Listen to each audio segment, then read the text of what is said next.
Біз үй жағдайында лаваш жасаймыз. Мына қамырларды илеп алдым.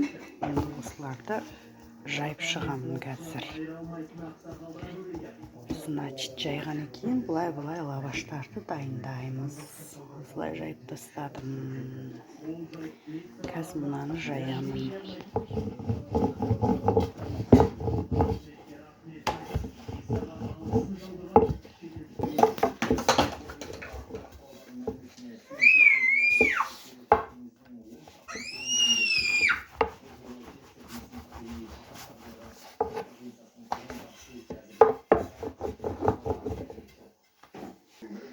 Мына 8 лаваштың қамырын жайып шықтық.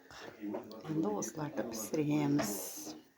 Сосын ішіне орайтындарын дайындалып. Ішіне салатын қоспаларымыз майонез, кетчуп, яғни жұмыртқа, колбаса. Кім пияз жақсы көреді, соған пияз саламыз. Үйде не бар, соны саламыз, короче. Мына табамызға пісіріп жатырмыз.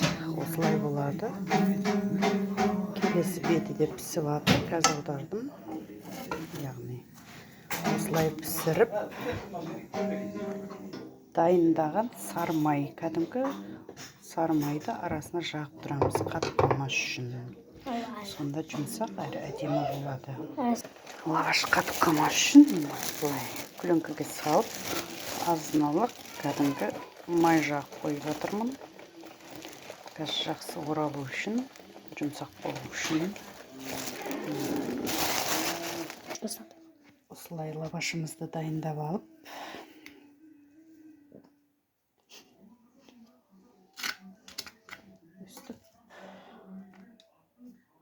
азғантай пиязымызды араластырайық. Кетчуп,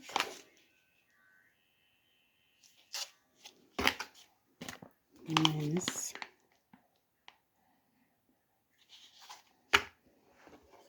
енді бүктейміз.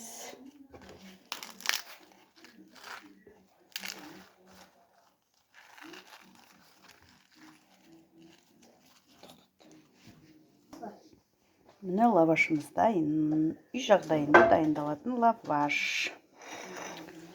Бұны бұлай кессек те болады.